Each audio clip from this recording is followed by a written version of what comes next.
Halo semuanya, perkenalkan saya Cynthia dengan NIM 2005732. Baik teman-teman, perkenalkan nama saya Emil Simon Julian dengan NIM 2007720. Hai, perkenalkan nama saya Nina Anggraini dengan NIM 2009327. Halo, perkenalkan nama saya Yuda Andika Praga. Saya berasal dari kelas 2E, Prodi Pendidikan Guru Sekolah Dasar dengan NIM 2007354. Hai semuanya, perkenalkan nama saya Yuliana Widi Maulita, NIM 2008835. Oke ya guys ya, tadi sudah perkenalan dari anggota kelompok. Di sini kami dari kelompok 3 yang akan membawakan materi tentang kurikulum pendidikan seni rupa anak. Lalu selanjutnya di sini ada tim kita yang tadi sudah perkenalan, ada Cynthia, ada saya sendiri M. Yosimon Julian, lalu ada Teh Nina, lalu ada Yuda, terus ada yang terakhir ada Yuliana.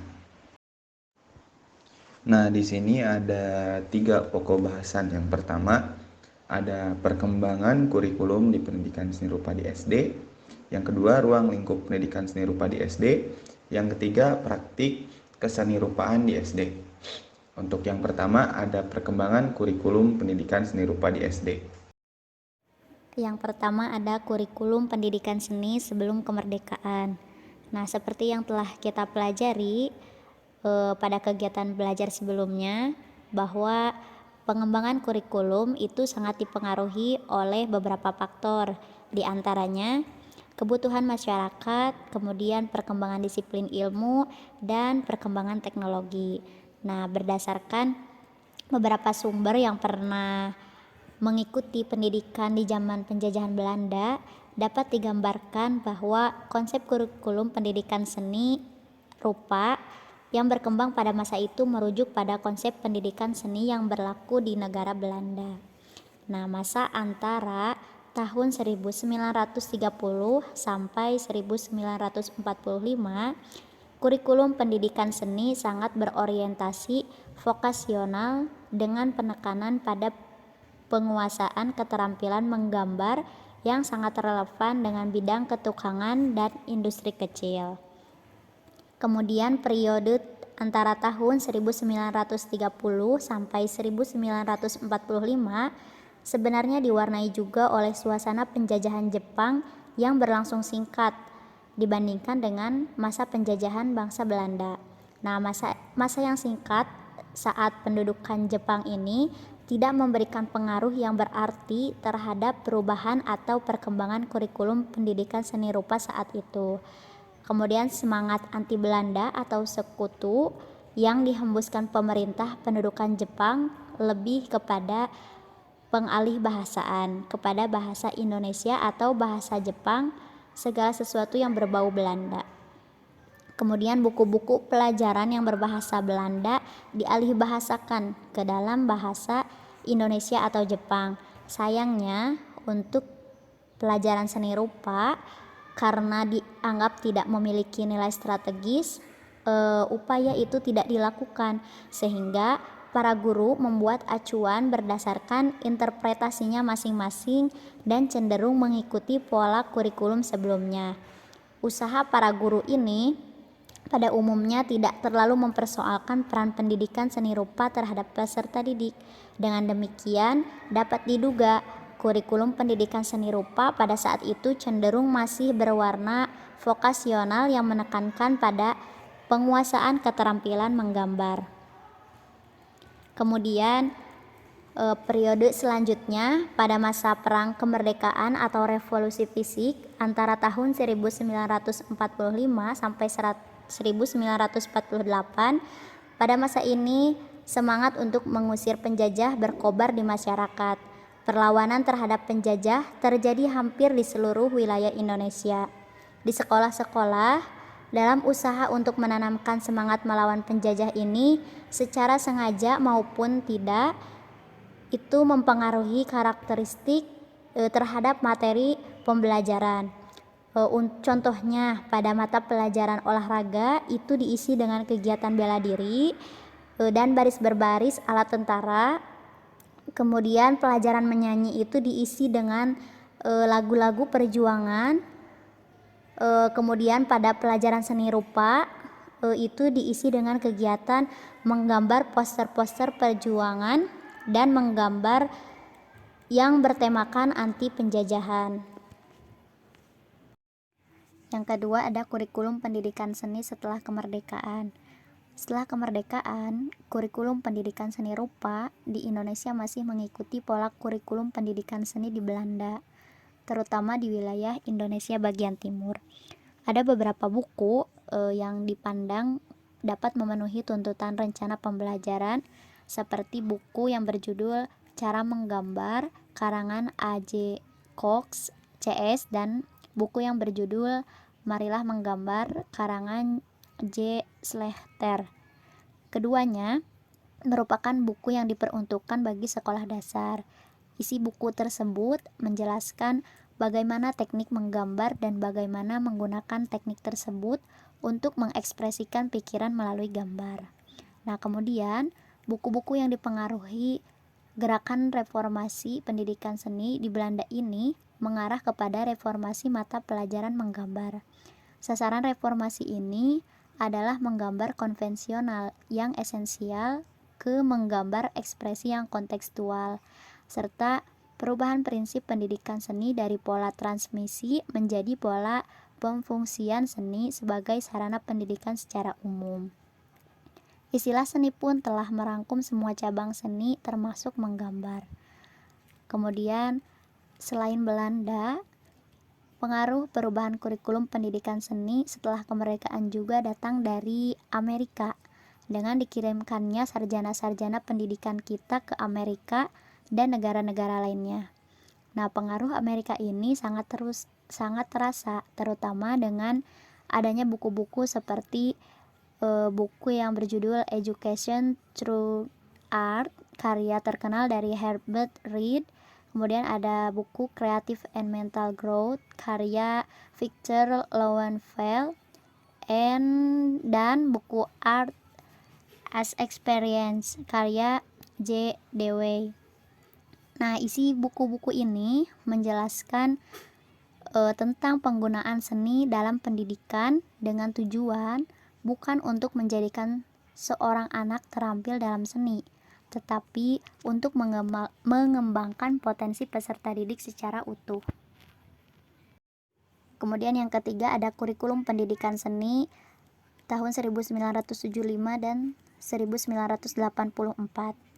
Kurikulum yang sedang dilaksanakan senantiasa dievaluasi dan disempurnakan setiap periodenya. Hal ini untuk menyeimbangkan dengan perkembangan masyarakat, ilmu pengetahuan, teknologi, dan dinamika kebudayaan secara keseluruhan. Kurikulum pendidikan seni telah beberapa kali mengalami perubahan dan penyempurnaan. Pada tahun 1975, terjadi perubahan yang menyeluruh pada mata pelajaran ekspresi. Yang sebelum itu, dalam kurikulum sekolah umum dikenal dengan nama mata pelajaran menggambar dan seni suara. Perubahan dapat dilihat dengan penggantian nama mata pelajaran itu menjadi pendidikan kesenian. Kemudian istilah mata pelajaran juga diganti menjadi bidang studi, sehingga pembaharuan itu selengkapnya menjadi bidang studi pendidikan kesenian. Isi bidang studi pendidikan kesenian itu merupakan penggabungan pelajaran menggambar dan seni suara ditambah subbidang studi lain yaitu seni tari dan teater yang pada kurikulum sebelumnya tidak ada. Pelajaran menggambar dan seni suara kemudian diubah namanya menjadi seni rupa dan seni musik. Selengkapnya, bidang studi pendidikan kesenian berisikan sub-sub bidang studi yang terdiri dari seni rupa, seni musik, seni tari, dan seni teater atau drama. Kemudian, kurikulum 1975 ini disempurnakan lagi pada tahun 1984 dengan sebutan kurikulum 1984. Penyempurnaan ini ditandai oleh penggantian istilah pendidikan kesenian menjadi pendidikan seni.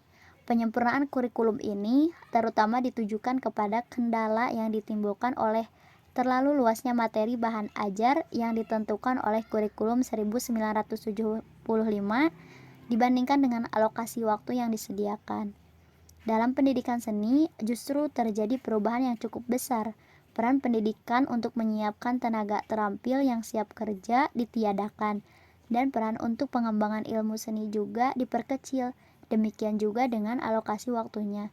Di tingkat sekolah menengah atas dikurangi, hanya diberikan di kelas 1 dan 2 saja.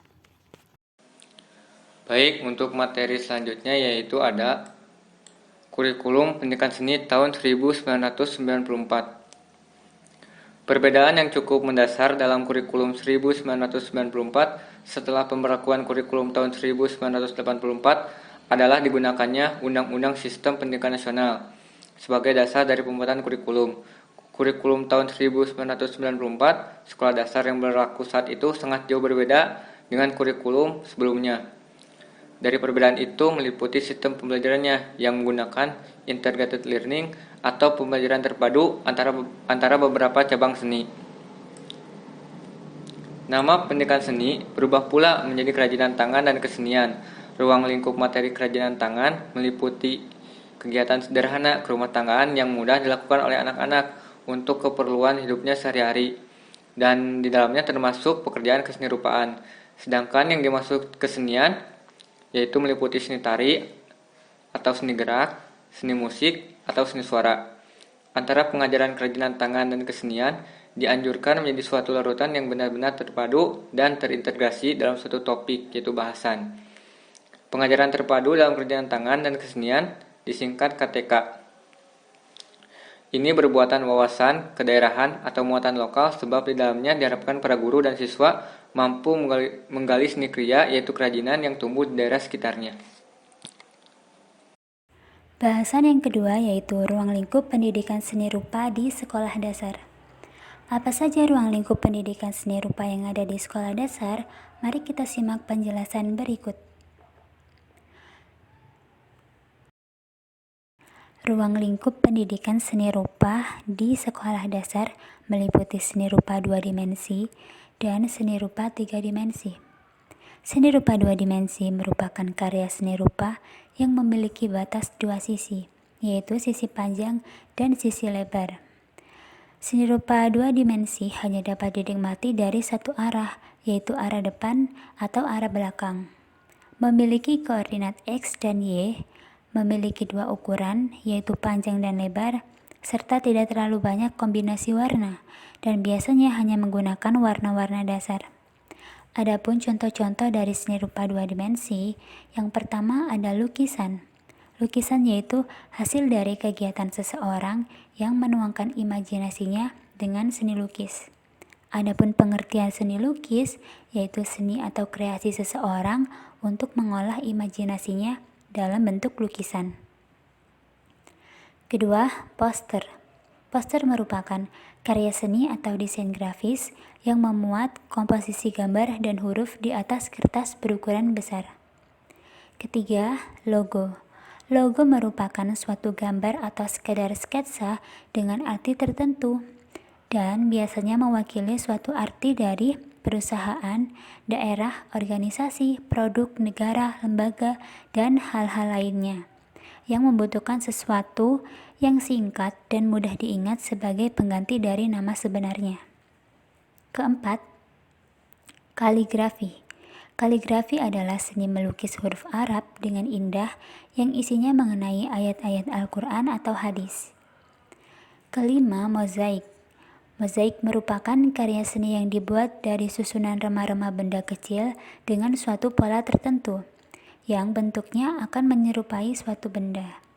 Nah, remah benda kecil ini biasa berupa limbah seperti kulit telur, serpihan kaca, kayu, dan lain-lain. Keenam, batik.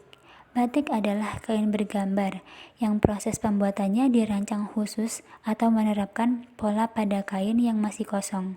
Kemudian proses khusus memberikannya fitur yang khas. Ketujuh, karikatur. Karikatur adalah gambar atau gambaran suatu objek konkret dengan cara melebih-lebihkan ciri khas objek tersebut. Karikatur menggambarkan sebuah subjek yang dikenal serta secara umum dimaksudkan untuk memberikan kesan lucu kepada pihak yang mengenal gambar tersebut. Untuk yang selanjutnya ada seni rupa 3 dimensi. Nah, dari ciri-ciri karya seni rupa 3 dimensi, di sini ada yang pertama yaitu bisa dinikmati dari segala arah mata memandang. Dari atas, bawah, kiri, kanan, depan, dan belakang itu akan bisa dilihat gitu. Terus untuk yang kedua, ciri-cirinya itu memiliki koordinat X, Y, dan Z. Jadi ada koordinatnya baik itu dari atas ke bawah, dari kiri ke kanan, ataupun dari depan ke belakang.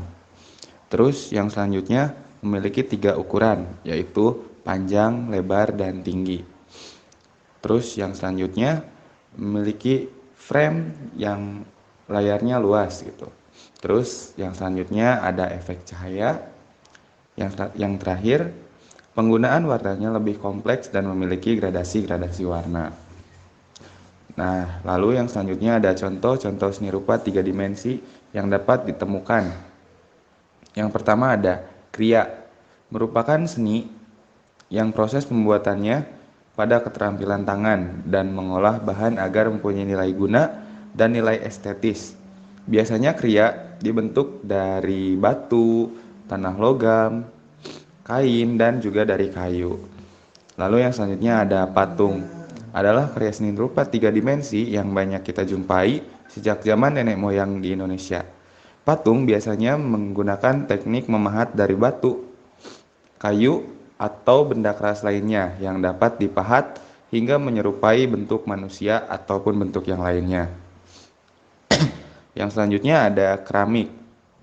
Adalah sebuah karya seni tradisional atau kontemporer. Keramik biasa digunakan untuk perabot rumah tangga seperti vas bunga, guci, dan sebagainya. Untuk materi selanjutnya yaitu mengenai praktik kesenirupaan di sekolah dasar. Jadi, apa saja sih praktik berkarya seni rupa yang dapat dilakukan siswa sekolah dasar? Yang pertama ada menggambar. Kegiatan menggambar merupakan salah satu cara manusia mengekspresikan pikiran-pikiran atau perasaan-perasaannya. Kegiatan menggambar di sekolah dasar dapat diterapkan dalam berbagai cara, mulai dari pembuatan karya lukis atau gambar, kemudian menggambar dengan skema, memindahkan gambar dengan bantuan kisi-kisi, dan menggambar ekspresi. Selanjutnya ada membentuk. Arti kata membentuk dapat dimaksudkan sebagai mengubah, membangun, dan mewujudkan. Membentuk dalam kaitan kegiatan seni rupa adalah terjemahan dari kata bahasa Inggris yaitu modeling. Umumnya, bahan yang dipergunakan untuk kegiatan membentuk adalah bahan-bahan lunak seperti tanah liat, plastisin, play-doh, dan sejenisnya. Tetapi dalam pengembangannya, selama tidak mengingkari maksud dari arti kata membentuk tadi, dapat dipergunakan bahan-bahan lain seperti kertas, karton, atau bahan-bahan lembaran yang sekiranya dapat dibentuk. Selanjutnya ada mencetak. Mencetak adalah proses memperbanyak suatu gambar atau naskah dengan menggunakan teknik tertentu. Di antaranya ada cetak datar, cetak tinggi, cetak dalam, dan cetak saring. Mencetak yang formal membutuhkan pelat atau stempel. Stempel tersebut gambar-gambar yang diukir atau ditimbulkan, yang diberi tinta dan kemudian dipindahkan ke kertas. Stempel cetak yang paling sederhana terbuat dari styrofoam, selain murah, juga tidak berbahaya bagi anak-anak didik. Selanjutnya ada mozaik. Mozaik merupakan menggambar dengan cara memanfaatkan bentuk-bentuk geometris tertentu sebagai pengganti bahan pewarna. Potongan-potongan yang biasanya dipakai mozaik yaitu pecahan keramik, pecahan kaca, kertas, daun, dan kayu. Pada zaman dahulu, mozaik digunakan untuk menghiasi bangunan rumah sehingga tampak indah. Mozaik pada umumnya masih dianggap sebagai seni lukis karena memiliki sifat 2 dimensi dan masih dibantu dengan menggunakan kertas, daun, biji-bijian, keramik, kaca, dan yang lainnya. Selanjutnya ada melukis. Melukis merupakan ekspresi seni yang umumnya menggunakan media kuas dan cat di atas suatu kanvas. Pelajaran melukis dapat diawali oleh anak yang berusia 4-6 tahun atau usia TK. Media yang digunakan untuk melukis pada anak usia dini biasanya cat air, cat minyak, finger painting, dan lain-lain. Selanjutnya ada menjiplak. Menjiplak adalah menggambar atau menulis garis-garis gambaran atau tulisan yang telah tersedia, dengan menempelkan kertas kosong pada gambar atau tulisan yang akan ditiru. Mereka cukup menempatkan selai kertas putih di atas permukaan plat dan dengan krayon menggosok bahkan dengan keras untuk mendapatkan gambarannya. Selanjutnya ada kolase. Kolase dalam pengertian yang paling sederhana adalah penyusunan berbagai macam bahan pada sehelai kertas yang diatur.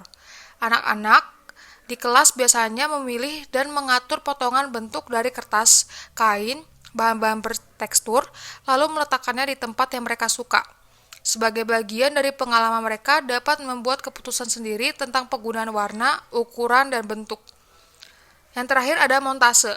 Karya montase dihasilkan dari mengeposisikan beberapa gambar yang sudah jadi dengan gambar yang sudah jadi lainnya. Gambar rumah dari majalah kemudian dipotong yang hanya diambil gambar rumahnya saja, kemudian ditempelkan pada permukaan alas gambar. Ini merupakan salah satu contoh sederhana dari karya montase. Mungkin sekian materi yang dapat kelompok kami sampaikan, kurang lebihnya mohon maaf. Terima kasih banyak semuanya.